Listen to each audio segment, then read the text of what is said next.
You think I'm such a happy person? No, you are wrong by saying my love heart is louder than you. Shut your freaking mouth. Assalamualaikum warahmatullahi wabarakatuh. Perkenalkan, nama saya Nasiban Mafruza. Jadi pada kesempatan ini saya akan menjelaskan ataupun mengupas tentang biografi salah satu tokoh filsuf terkenal.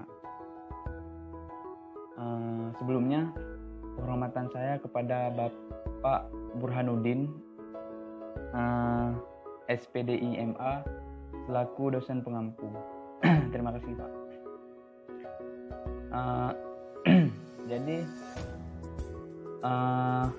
tokoh filsuf terkenal itu yang bernama Thales. Nah, jadi si Thales ini dia lahir pada tahun 625 sebelum Masehi dan meninggal pada tahun 546 sebelum Masehi juga. Nah, jadi dia ini lahir di kota Miletus, dan di mana kota itu adalah merupakan tanah perantauan orang-orang Yunani Asia Kecil. Kemudian si Thales ini dia adalah seorang saudagar yang berlayar ke Mesir.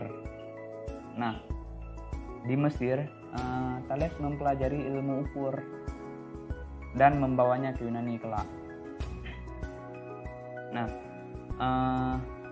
setelah dia mempelajari ilmu tersebut, dia dapat mengukur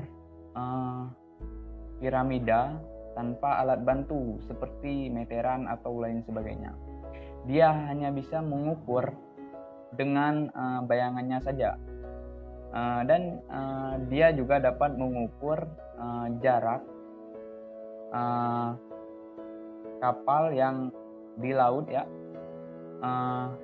dengan pantainya gitu. Artinya jarak pantai dan kapal itu dia bisa mengukurnya dengan bayangannya juga.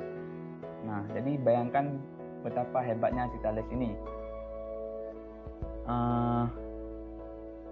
Kemudian pada saat itu dia belum terkenal, tetapi dia terkenal setelah dia berhasil memprediksi terjadinya gerhana matahari yang terjadinya itu pada tanggal 28 Mei tahun 585 sebelum Masehi. Jadi Thales dapat melakukan prediksi tersebut karena dia mempelajari catatan astronomis yang tersimpan di Babilonia sejak tahun 747 sebelum Masehi. Oke. Kemudian kita langsung saja memasuki atau membahas apa sih pemikiran-pemikiran yang dia terbitkan. Nah, ini salah satunya yaitu air sebagai prinsip dasar segala sesuatu. Nah, mengapa demikian?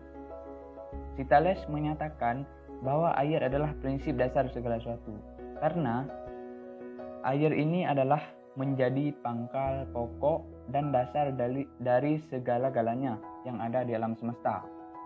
Nah, dia juga mengemukakan bahwa air ini adalah sumber kehidupan bagi semua makhluk hidup, baik itu manusia, hewan maupun tumbuhan. Nah, kenapa dia mengemukakan hal tersebut? Karena dia pernah membuat eksperimen dari makanan makhluk hidup. Setelah dia membuat hal tersebut, dia menemukan bahwa setiap makanan makhluk hidup itu mengandung air di dalamnya. Nah, jadi setelah itu dia dapat mengemukakan hal tersebut. Artinya dia tidak mengatakan hal itu secara cuma-cuma gitu, tanpa ada dasarnya ya. Kemudian dia juga mengemukakan pandangan bahwa bumi ini terletak di atas air. Nah, dan bumi dipandang sebagai bahan yang satu kali keluar dari dalam laut dan kemudian berada di atasnya dan mengapung ya di atasnya. Oke. Kenapa dia berpikiran seperti demikian?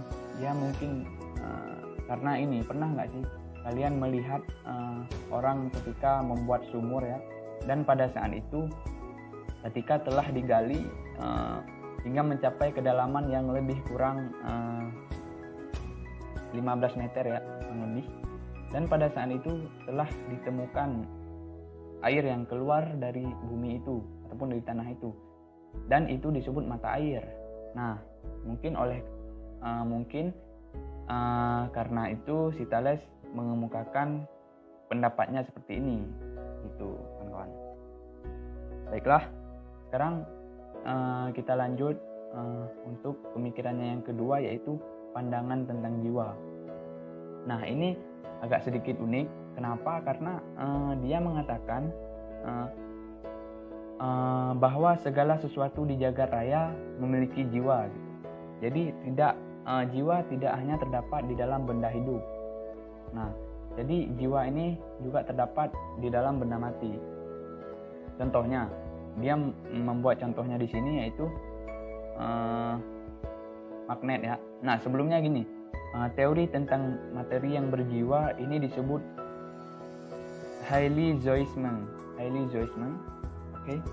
Nah, kemudian contohnya di sini disebut tadi magnet. Kenapa dia kenapa dia menjadikan magnet sebagai contoh?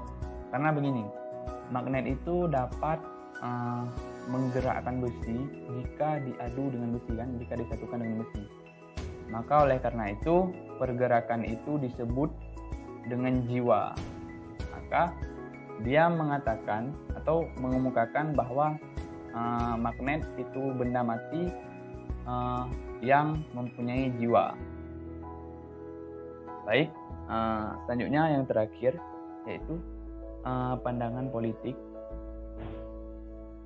Berdasarkan catatan Herodotus, Thales pernah memberikan nasihat kepada orang-orang Ionia yang sedang terancam oleh serangan dari kerajaan Persia pada pertengahan abad ke-6 sebelum Masehi. Nah, jadi Thales memberikan sebuah masukan kepada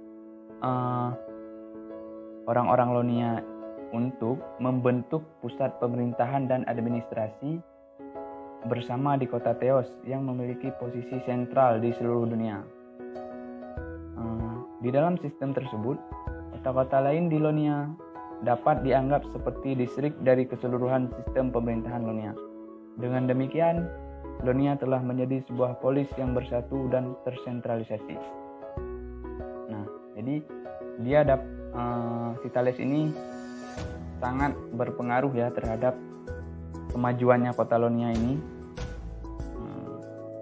Dia sampai-sampai memberikan sebuah masukan, dan masukan darinya ataupun saran darinya itu bisa membuat perubahan yang signifikan bagi sebuah kota ini, yaitu kota Ionia. Baiklah kawan-kawan, hanya ini yang dapat saya sampaikan. Lebih kurang saya mohon maaf. Saya akhiri, wabillahi taufiq wal hidayah. Wassalamualaikum warahmatullahi wabarakatuh. No one knows what I'm feeling, what I said.